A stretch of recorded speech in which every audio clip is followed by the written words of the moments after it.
Welcome our new blog. আজকে আমরা গিয়েছিলাম মিরপুর 10 নম্বর হোপ মার্কেটে। হোপ মার্কেটে গিয়েছিলাম আমাদের যাবতীয় কিছু কেনাকাটার জন্য। যে দেখি মার্কেটটা আজকে পুরাই বন্ধ, শুধু শুধু ঘোরা লাগলো। আমরা কিছু কসমেটিকের দোকানে গেলাম, সব বন্ধ ছিল। তারপরও কিছু কিছু জিনিস পছন্দ হয়েছে আমাদের, যেগুলো আমাদের দরকার সেগুলো আমরা নিয়ে চলে আসবো বাসায়, এটাই চিন্তা করেছিলাম। পুরো মার্কেটটা বন্ধ দেখে আমাদের মনটাই খারাপ হয়ে গেল। তারপরে কিছু চাবির রিং দেখলাম, খুব সুন্দর। যেই চাবির রিংটা পছন্দ হয়েছে ওটাই আমরা নিয়েছি, এবং আমরা যাবতীয় কিছু ঘরের জন্য গ্লাস দেখতেছিলাম যেগুলো খুব সুন্দর ছিল।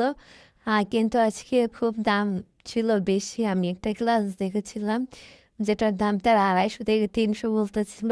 এগুলোর দাম এত আগে ছিল না, কিন্তু আজকে কেন জানি মনে হলো সব কিছুর দাম বেশি। আমরা কিছু ফুল দেখতেছিলাম ঘরে সাজানোর জন্য, এবং ফুলগুলো খুব সুন্দর ছিল। খুব কম দামেও ছিল, 100 থেকে 120 টাকা এরকম দাম ছিল। আমাদের কয়েকটা পছন্দ হয়েছে, নিয়েছি। এরপর আমরা চলে গেলাম মিরপুর 2 নম্বরে। মিরপুর 2 নম্বর হালদিতে আমরা গেলাম কিছু কেনাকাটার জন্য। হালদিতে আমাদের সবসময় আমাদের ইউজ করার জিনিস পাওয়া যায় রেগুলার। কেনাকাটা করার পর আমরা আমাদের যা যা দরকার ছিল সেগুলোই আমরা নিয়েছি। খুব কম বাজেটে ছিল, অফার প্রাইজেও ছিল। ছবি তুললাম আমরা এবং চলে আসলাম বাসার উদ্দেশ্যে। Thank you.